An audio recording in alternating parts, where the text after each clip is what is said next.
তো বন্ধুরা এই মুহূর্তে 2025 সালে লক্ষ্মীর ভাণ্ডারের নতুন ফর্ম ইতিমধ্যে বেরিয়ে গেছে। আপনারা এই মুহূর্তে যে ফর্মটি দেখতে পাচ্ছেন এই ফর্মটি সঠিকভাবে পূরণ করে 24 তারিখ থেকে 1 ফেব্রুয়ারির মধ্যে আপনাকে দুয়ারে সরকার ক্যাম্পে গিয়ে জমা দিতে হবে। তাহলে লক্ষ্মীর ভাণ্ডারে যে টাকা প্রত্যেক মাসে মাসে আপনার ব্যাংক অ্যাকাউন্টে চলে আসবে। এখন সবচেয়ে গুরুত্বপূর্ণ বিষয় হচ্ছে এই যে ফর্মটি দেখতে পাচ্ছেন এই ফর্মটি ফিল আপ করার পর আপনাকে এর সঙ্গে কি কি কাগজপত্র দিতে হবে। বন্ধুরা সেটা যদি আপনি জানতে চান তাহলে অবশ্যই ভিডিওটি শেষ পর্যন্ত দেখবেন। তো এই মুহূর্তে 2025 সালে লক্ষ্মীর ভাণ্ডার সম্পর্কিত একটা নোটিশ বা গাইডলাইন প্রকাশিত হয়েছে পশ্চিমবঙ্গ সরকারের পক্ষ থেকে। আর সেখানে দেখুন বলা হচ্ছে যে পশ্চিমবঙ্গে যে সমস্ত মহিলা রয়েছেন যাদের বয়স রয়েছে ন্যূনতম 25 থেকে 60 বছরের মধ্যে তারা কিন্তু এই লক্ষ্মীর ভাণ্ডার প্রকল্পের জন্য অ্যাপ্লিকেশন করতে পারবেন।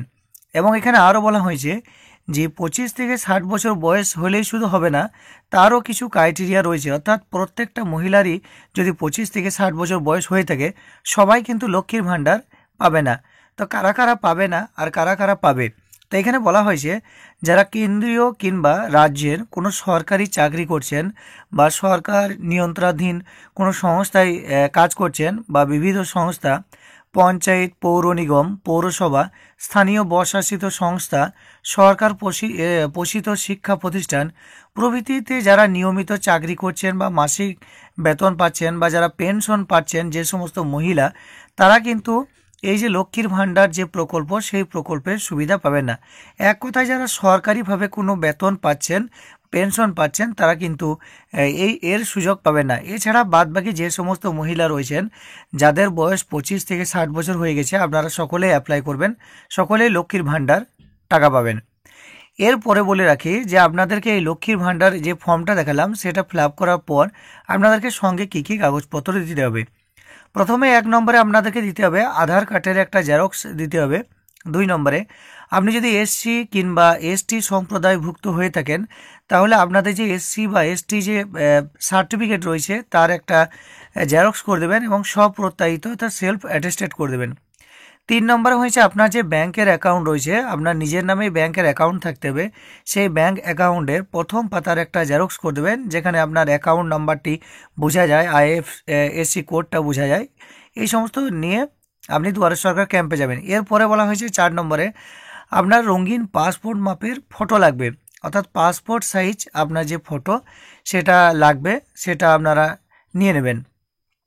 5 নম্বর বলা হয়েছে যথাভাবে স্বাক্ষর করা আবেদনকারীর ঘোষণাপত্র লাগবে, অর্থাৎ সেলফ ডিক্লারেশন যেটা বলা হচ্ছে ঘোষণাপত্র।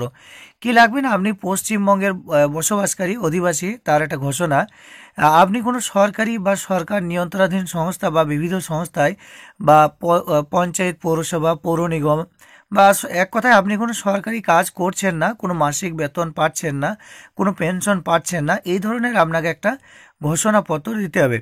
এবং এখানে বলা হয়েছে আবেদনপত্রে দাখিল করা সকল তথ্য, অর্থাৎ আপনি যে সমস্ত ফর্ম ফিল আপটা করেছেন, যে সমস্ত কাগজপত্র দিয়েছেন সেটা সত্য, এই ধরনের একটা ঘোষণাপত্র দিতে হবে। 6 নম্বর বলেছে আধার প্রমাণীকরণের জন্য সম্মতিপত্র, আপনার যে আধার কার্ডটা সরকার ব্যবহার করবে তার জন্য আপনাকে একটা সম্মতিপত্র দিতে হবে।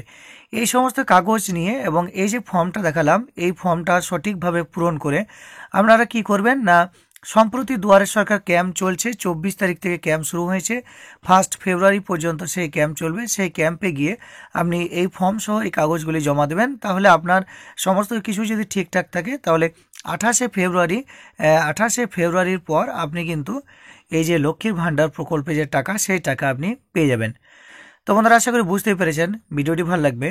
ভিডিওটি দেখে আপনি যদি কিছুটা হলেও উপকৃত হন তাহলে অবশ্যই ভিডিও নিচে একটি লাইক করে ভিডিওটি জনস্বার্থে সকলের মধ্যে শেয়ার করবেন এবং এই চ্যানেল থেকে আগামীতে এই ধরনের গুরুত্বপূর্ণ তথ্য পেতে অবশ্যই চ্যানেলটিকে সাবস্ক্রাইব করে পাশের বেল আইকনে প্রেস করে নোটিফিকেশানটা অল করে দেবেন।